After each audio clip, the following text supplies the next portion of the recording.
Hello, so I thought this would just be a quick video filmed in front of the sort of phone camera because it was more one talking about something rather than demonstrating anything.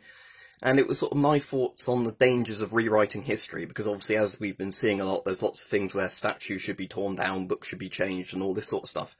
And the way I've been sort of thinking about it recently is obviously you can't change the past, we don't have a time machine.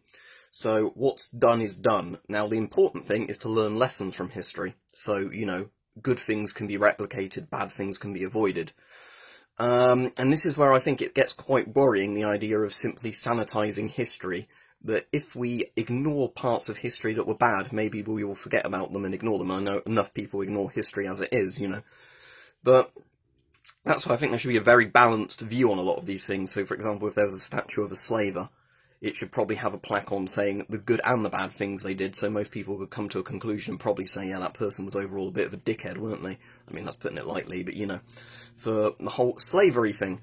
But simply tearing it down, for example, with some of these statues, means that nobody in future generations would necessarily even know that statue had been there, or how this money for somewhere came from, and then no lessons would be learnt from it.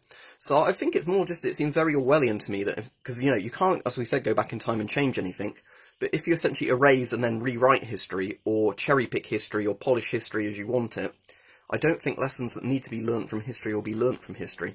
So that's just my little thoughts on it. As I've said before, it also seems very strange when you get people who want to take pride in their country's history that they had nothing to do with, but also, wash all the other stuff under the carpet or whatever, shove it under the carpet.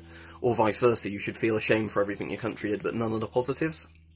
So I think really it should more be, look at history and what your country, and everything like that has done historically, rather than to tear stuff down, learn from it, and be better people in the future. I know that's probably just seems like a sensible opinion to a lot of people, but it's weirdly seems to be very little said about it at the moment, where the loudest shout should be, tear down everything or don't touch a thing. Well, we need to learn from history, not repeat it, which I think is the main thing. But anyway, hope this video finds you all well.